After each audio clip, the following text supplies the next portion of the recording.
Hello friends, नमस्कार। आप सभी को नमस्कार। आप सभी का वेलकम इस क्लास में। You all are welcome to this class. Confirm करेंगे आपका ऑडियो, आपका video it's accessible, so confirm कर दीजिए so that we can start the discussion.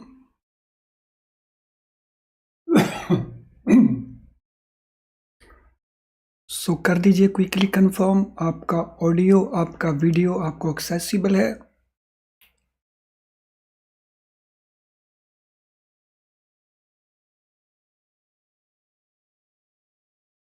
So we were discussing chapter 5 और चैप्टर 5 हम अब बात करेंगे कस्टमर रिक्वायरमेंट्स की। So what is customer requirement? तो कल हमने डिस्कस किया था मैस्लो का थ्योरी जो कस्टमर रिक्वायरमेंट के साथ जुड़ा हुआ है। तो अभी हम डिस्कस करेंगे कस्टमर रिक्वायरमेंट को। Target customer for retail products are individuals और they are group of individuals including employed और self employed having regular income. So जो हमारे टारगेट कस्टमर्स हैं वो कौन हैं? So who are our target customer? जो हमारी रिटेल प्रोडक्ट्स हैं उनके लिए।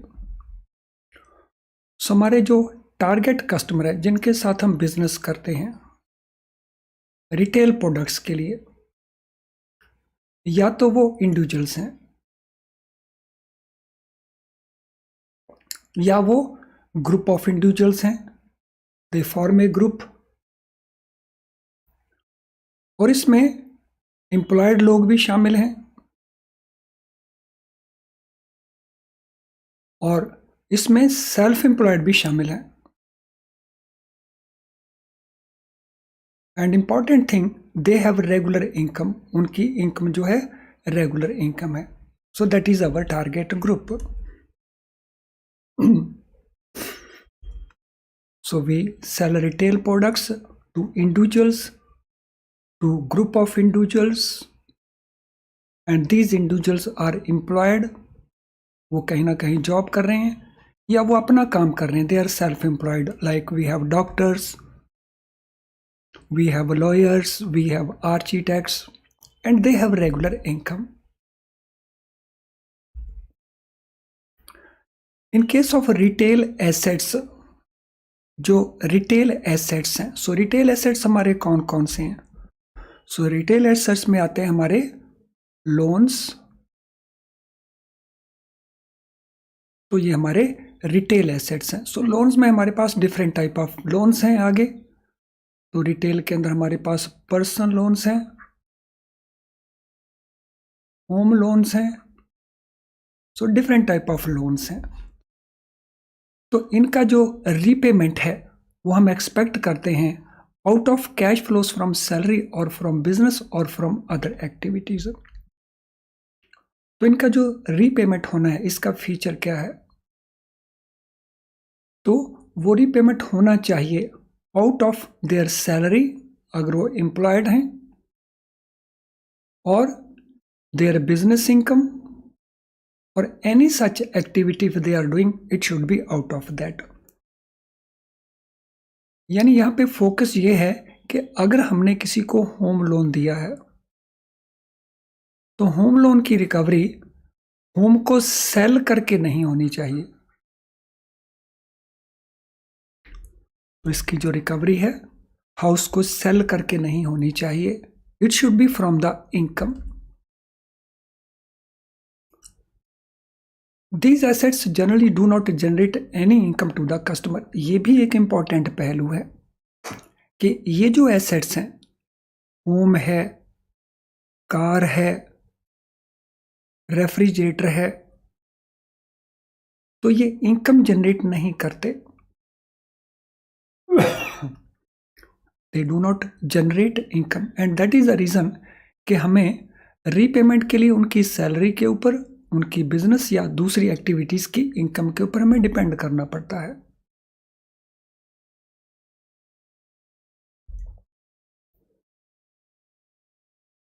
रिटेल बैंकिंग प्रोडक्ट्स की हम 3 कैटेगरीज में सेग्रीगेशन कर सकते हैं। सो सेग्रीगेशन और 3 categories of retail banking products.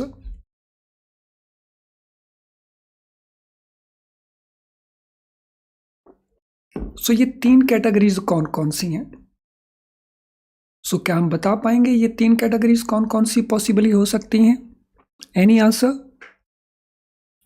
So possibly what are these three categories of retail banking products? तो कोई आंसर हो किसी के पास? So these are retail liability products. Retail में जो हमारी लायबिलिटी प्रोडक्ट्स हैं, तो हमारी लायबिलिटी प्रोडक्ट्स में हमारे मेनली हैं डिपॉजिट्स।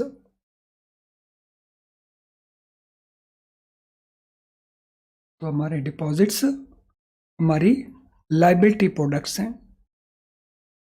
सेकंड हमारी एसेट प्रोडक्ट है रिटेल की,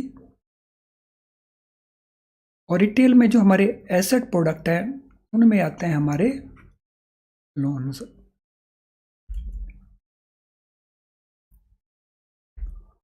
और तीसरी हमारी हैं अदर प्रोडक्ट और सर्विसेज।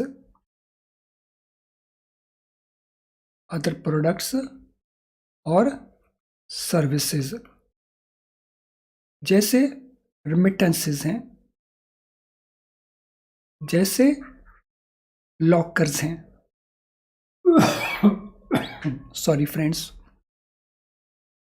सो ब्रॉडली तीन कैटेगरीज हैं हमारी रिटेल बैंकिंग प्रोडक्ट्स की: liability products, asset products and other products और सर्विसेज।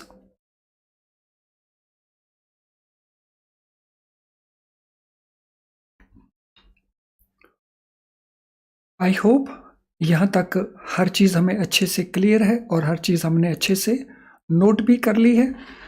तो अगर ऐसा है तो क्विकली कंफर्म कर देंगे NQ टाइप करके। तो यहाँ तक आपका कोई क्वेश्चन नहीं है तो क्विकली टाइप कर देंगे NQ। एंड मीनवाइल मैं आगे चलता हूँ। नाउ लायबिलिटी प्रोडक्ट्स में हमारे डिपॉजिट अकाउंट्स हैं। डिपॉजिट अकाउंट में हमारे पास सेविंग्स अकाउंट हैं, करंट अकाउंट हैं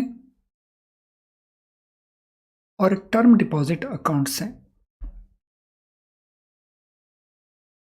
सेविंग्स एंड करंट अकाउंट को हम एक और टर्म के नाम से भी जानते हैं, इनको हम कहते हैं कासा डिपॉजिट्स।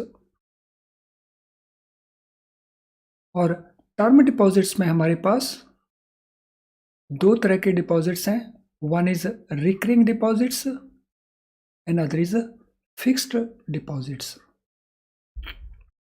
तो ये दोनों ही टर्म डिपॉजिट कैटेगरी में आते हैं और कासा डिपॉजिट्स हमारे हैं सेविंग्स बैंक अकाउंट्स और current accounts.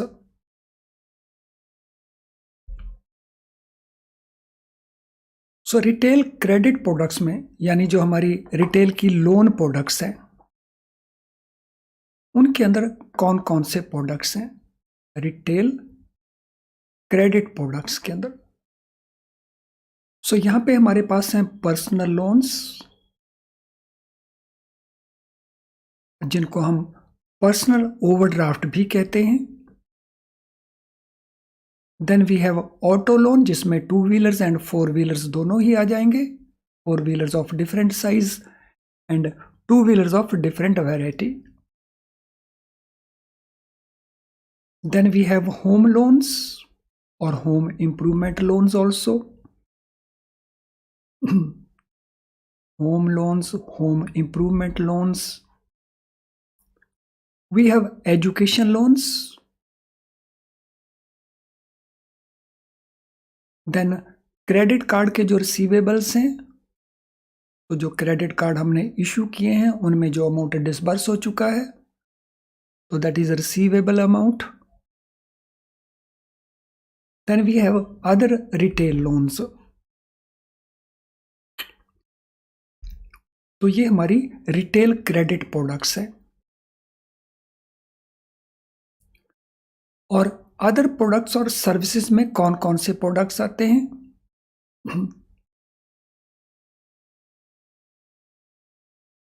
So these are tagged to the products and services. तो ये जुड़े हुए हैं प्रोडक्ट्स और सर्विसेज के साथ। तो अदर प्रोडक्ट्स सर्विसेज में क्या आता है? जो हमारी सर्विसेज जुड़ी हुई हैं, टैग्ड हैं। क्रेडिट कार्ड्स को, डेबिट कार्ड्स को, एटीएम कार्ड्स को, टेलीफोन, इंटरनेट और मोबाइल बैंकिंग को, देन डिपॉजिटरी सर्विसेज हैं, देन थर्ड पार्टी प्रोडक्ट्स का डिस्ट्रीब्यूशन है, जैसे लाइफ इंश्योरेंस है और नॉन लाइफ इंश्योरेंस है, म्यूचुअल फंड्स हैं और रिटेल सेल है गोल्ड कॉइन्स और गोल्ड बॉन्ड एटसेट्रा का। सो कई सारी एक्टिविटीज हैं यहां पे।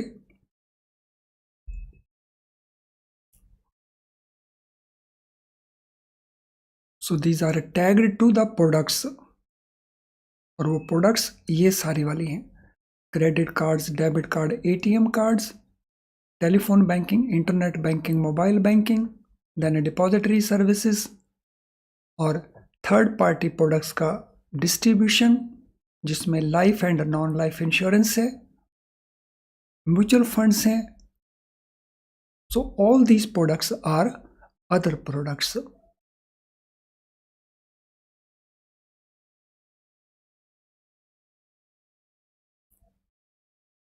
देन हमारा टारगेट कस्टमर में कौन कौन लोग आते हैं? Target customers for retail banking products.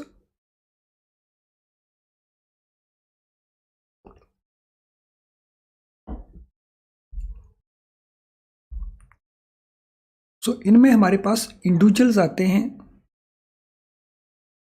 Joint individuals भी आते हैं, ज्वाइंट बोरोर्स हम जिनको कहते हैं, और इसमें एम्प्लॉयज हो सकते हैं, प्रोप्राइटरी कंसर्न्स के, पार्टनरशिप कंसर्न्स के, कंपनीज के, एनआरआईज हो सकते हैं, एचयूएफ हो सकते हैं, ट्रस्ट के एम्प्लॉयज हो सकते हैं, एसोसिएशंस के एम्प्लॉयज हो सकते हैं। तो here we are dealing with individuals.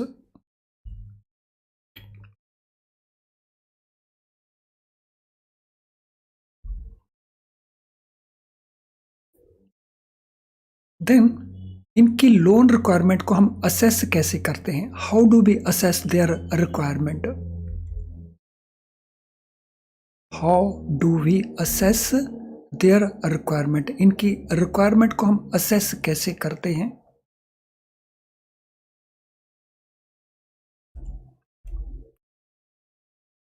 So retail products are volume driven and offered based on scorecard. तो इनकी जो क्रेडिट वर्दीनेस है उसका हम असेसमेंट, क्योंकि इसमें नंबर में वो बहुत ज़्यादा होते हैं, जिसको हम कहते हैं volume driven. Volume driven means they are in very large numbers. Individually बहुत सारे इंडिविजुअल्स के साथ में डील करना पड़ता है रिटेल बैंकिंग के अंदर। तो इनको जो क्रेडिट प्रोडक्ट्स हम ऑफर करते हैं वो स्कोर कार्ड के बेसिस के ऊपर ऑफर करते हैं, और ये स्कोर कार्ड जो है, तो ये स्कोर कार्ड इंटरनल भी हो सकता है, हमारी अपनी क्रेडिट रेटिंग सिस्टम हो सकता है, और ये एक्सटर्नल भी हो सकता है। This score card, it could be external also. तो इसमें हमारे पास होती हैं credit rating agencies and credit information companies. तो यहाँ मेन रोल रिटेल में रहता है क्रेडिट इंफॉर्मेशन कंपनीज का, CICs का। So major role is of CICs, credit information companies, क्योंकि जो CR हैं, क्रेडिट रेटिंग एजेंसीज हैं, वो नॉर्मली रिटेल लोन में कम यूज होता है। In case of personal loans, a certain prerequisite criteria are prescribed and borrower must fit in, or he does not qualify for the loan. तो हम एक pre determined criteria को follow करते हैं। So we follow a pre determined criteria. तो पहले से हम डिटर्मिन कर लेते हैं एक क्राइटेरिया को,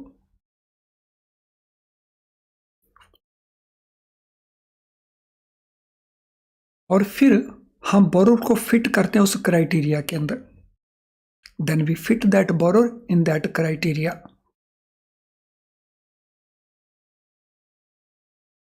तो अगर वो फिट इन होता है तो वी गिव द लोन, अगर वो फिट नहीं होता तो फिर हम उसको लोन नहीं देते हैं। फॉर एग्जाम्पल ये क्राइटेरिया क्या है? सो उसकी सैलरी कितनी है,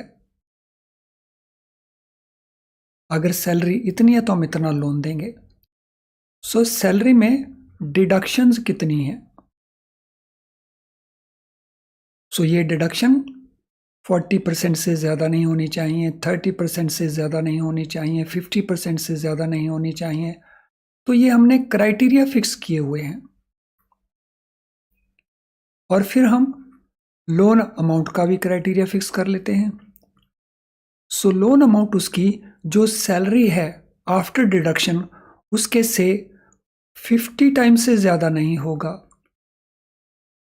तो ये भी एक क्राइटेरिया है। सो एक क्राइटेरिया होगा, डिडक्शन का क्राइटेरिया होगा, लोन अमाउंट कितने गुना उसका देंगे ये क्राइटेरिया होगा।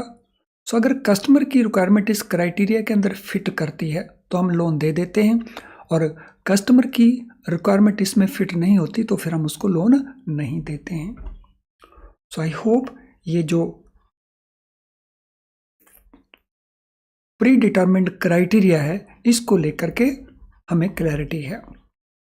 Now, approach to retail is different from that of loan to corporate. तो जब हम कॉर्पोरेट को लोन देते हैं वहाँ पे हमारी अप्रोच डिफरेंट होती है, और जो रिटेल के हम लोन देते हैं वहाँ पे हमारी अप्रोच डिफरेंट होती है। रिटेल में तो होता है हमारा ये प्री फिक्स्ड क्राइटेरिया, लेकिन कॉर्पोरेट के अंदर क्या होता है तो वहाँ हमारा एक प्रॉपर क्रेडिट अप्रेजल एक्सरसाइज हमें करनी पड़ती है। तो इन case of corporates, so credit appraisal exercise is to be done before sanction of the loan.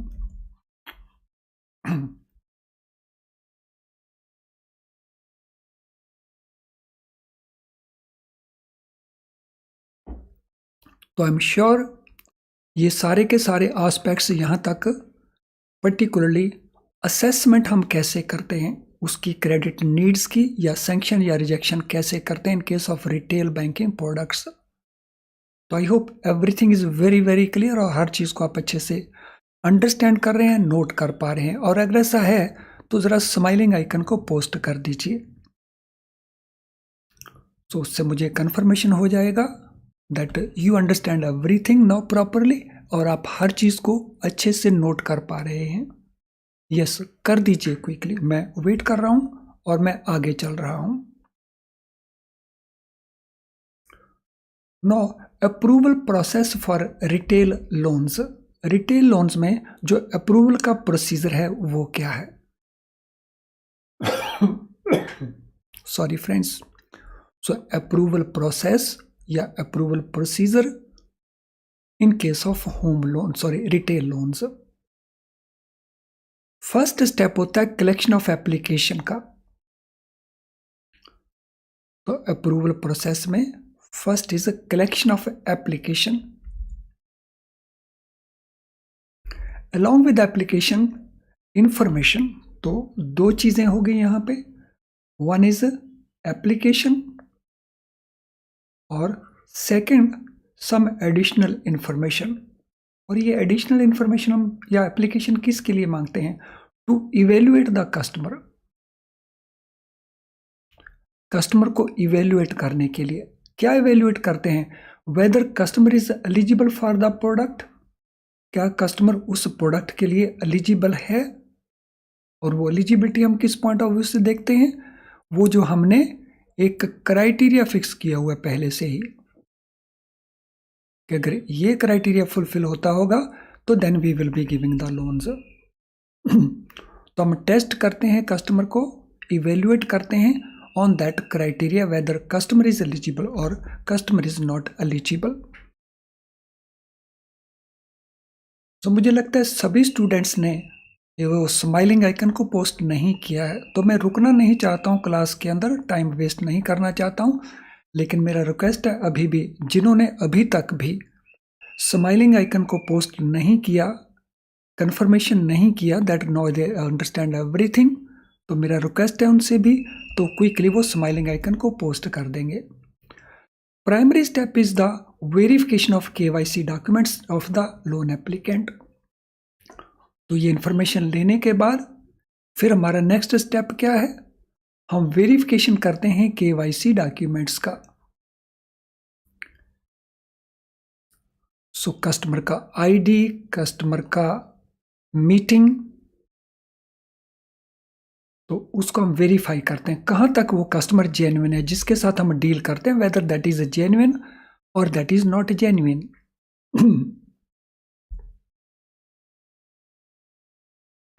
Most of the banks follow a scoring model in the form of standardized template. तो ज्यादातर bank एक scoring model को follow करते हैं जिसमें एक template बना होता है। सो इस टेम्पलेट में क्या होता है, कुछ पॉइंट्स बने होते हैं, a number of points are there, और यहां पे हमने बॉक्स बनाया होता है यस और नो का। तो एक यस का बॉक्स, एक नो का बॉक्स। तो क्या उसकी सैलरी हमारी स्कीम में फिट करती है? यस, फिट करती है। क्या उसकी एज हमारी स्कीम में फिट करती है? यस, फिट करती है। तो इस तरह से हमने एक स्टैंडर्ड टेम्पलेट बनाया हुआ है, so which is prepared for the borrower. और नॉर्मली हम इसको टिक मार के चेक करते हैं कि क्या प्रोस्पेक्टिव बोरोर क्वालिफाई करता है हमारी स्कीम के अंदर कि नहीं फॉलो करता है। So most of the banks follow this scoring model, और ये स्कोरिंग मॉडल किस फॉर्मेट में है? एक स्टैंडर्ड टेम्पलेट की फॉर्मेट में है। तो जिसको हम केवल टिक ऑफ करके चेक करते हैं weather he is eligible, weather he qualifies और ही डज नॉट क्वालिफाई। तो ये प्रोसेस रहता है उसका।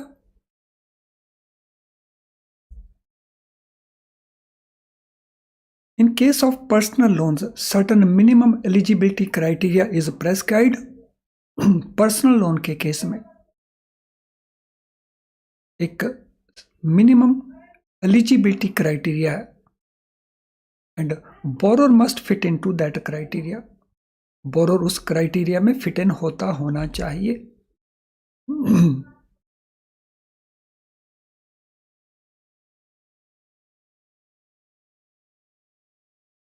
Due to ease of delivery and sanction, unscrupulous customers can take advantage. क्योंकि ये हमारा प्रोसेस जो है इजी है, सिंपल है, सो क्रेडिट को सैंक्शन करने का, क्रेडिट को डिलीवर करने का। सो जो रिटेल बैंकिंग है हम एक सिंपल क्राइटेरिया को फॉलो करते हैं, क्रेडिट को डिलीवर करना हो या क्रेडिट को सैंक्शन करना हो। इसीलिए जो अनस्क्रैपलेस कस्टमर्स हैं, यानी ऐसे कस्टमर जो डिजायरेबल नहीं है, तो वो इसका बेनिफिट उठा सकते हैं, जिससे हमें बच के रहने की जरूरत पड़ेगी।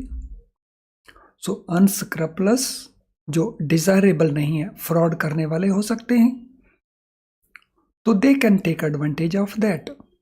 वो डॉक्यूमेंट्स को, रिकॉर्ड्स को मैनिपुलेट कर सकते हैं and they can take advantage. Bank has to be careful in due diligence. तो इन केसेस में या इन केसेस को रोकने के लिए banks have to be careful in due diligence. तो जब हम ड्यू डिलीजेंस करेंगे तो at that time we have to be very careful. और इसके लिए हम क्या करेंगे, जो KYC हम करवाएंगे वो थर्ड पार्टी से नहीं करवाएंगे। सो जो KYC है वो एजेंट्स से नहीं करवाएंगे, बिजनेस कॉरस्पॉन्डेंट्स हों, तो डायरेक्ट एजेंट्स हों, मार्केटिंग एजेंट्स हों, तो उनको नहीं करवाएंगे, और ना ही KYC में किसी प्रकार का कोई रिलैक्सेशन देंगे। तो ये एक प्रिकॉशन है to take care of unscrupulous customers who can take undue advantage, जो अनड्यू एडवांटेज ले सकते हैं।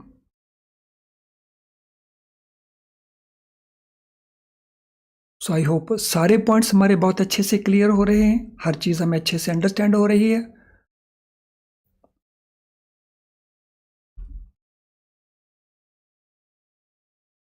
तो आपकी स्क्रीन थोड़ी देर के लिए ब्लैंक हुई होगी, तो वेट कर लेना।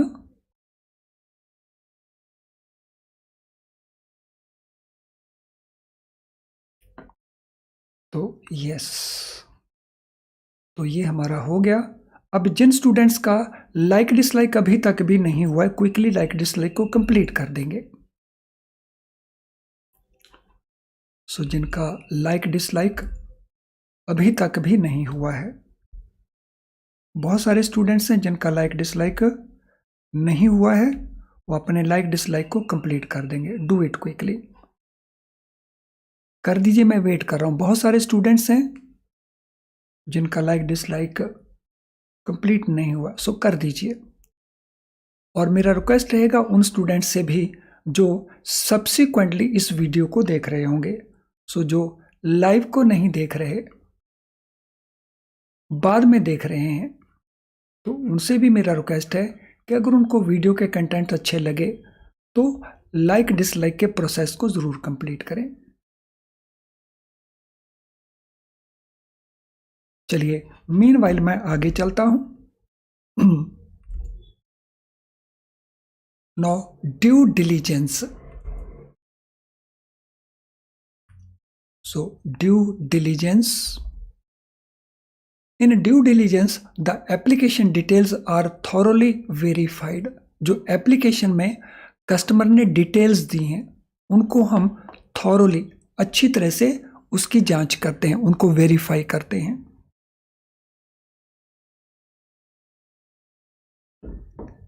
तो कस्टमर ने अपनी इनकम के बारे में, कस्टमर ने आपकी उसकी रिक्वायरमेंट के बारे में जो इंफॉर्मेशन प्रोवाइड की होगी एप्लीकेशन के अंदर, उसको हम वेरीफाई करते हैं। जिन डिटेल्स को हम वेरीफाई करते हैं वो डिटेल्स कौन कौन सी हैं? The details which are to be verified, so वो डिटेल्स कौन कौन सी हैं?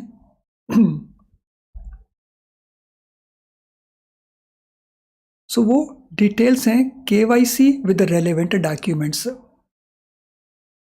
तो केवाईसी को हम रेलेवेंट डॉक्यूमेंट के साथ वेरीफाई करते हैं। सो जैसे उसका आधार हो सकता है उसकी आइडेंटिटी के लिए, और उसके एड्रेस प्रूफ के लिए उसका पासपोर्ट हो सकता है। तो आजकल ज़्यादा हमारा जो रिलायबल डॉक्यूमेंट है वो आधार बन गया है। देन उसका पैन नंबर हम आईटी डिपार्टमेंट की जो वेबसाइट है उससे वेरीफाई कर सकते हैं। So verification of PAN number from income tax department website. तो डिफरेंट सोर्सेज है हमारे पास वेरीफाई करने के। सो सिर्फ कस्टमर का स्टेटमेंट काफ़ी नहीं है, so that is required to be verified. Then income documents को हम वेरीफाई कर सकते हैं बेस्ड ऑन आईटीआर या सैलरी स्लिप या bank statement. So verification of income documents, तो हम उससे आईटीआर की कॉपी, सैलरी स्लिप ले सकते हैं। अगर वो सैलरीड पर्सन है, एम्प्लॉयड है, तो उसके बैंक का स्टेटमेंट देख सकते हैं for the last few months. Then credit reports को हम यूज कर सकते हैं which we can obtain from credit information companies. तो उसकी क्रेडिट हिस्ट्री को देखने के लिए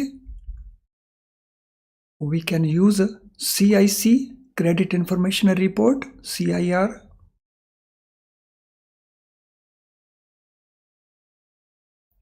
देन हम हाउस विजिट कर सकते हैं टू एंश्योर रेजिडेंशियल एड्रेस। तो ये सुनिश्चित करने के लिए कि जहाँ पे वो उसने कहा कि मैं यहाँ पे रहता हूँ, तो हम उसको वेरीफाई कर सकते हैं बाय पर्सनल विजिट्स। सो टेलीफोनिक वेरिफिकेशन हम करते हैं एट द ऑफिस और बिजनेस फोन नंबर्स। तो जहाँ पे वो काम करता है तो वहाँ पे टेलीफोन करके हम उसका वेरिफिकेशन कर सकते हैं। देखिए, ड्यू डिलीजेंस के अंदर lot many things are there. अगर इमूल प्रॉपर्टी हमने जो फाइनेंस करनी है या वो सिक्योरिटी के तौर के ऊपर ऑफर कर रहे, तो उसका इंस्पेक्शन एंड वेरिफिकेशन कर सकते हैं। सो inspection or verification of immutable property offered as collateral. यानी बहुत सारे एरियाज हैं ड्यू डिलिजेंस के अंदर। तो चलिए अब इस सेशन को हम वाइंड अप करेंगे।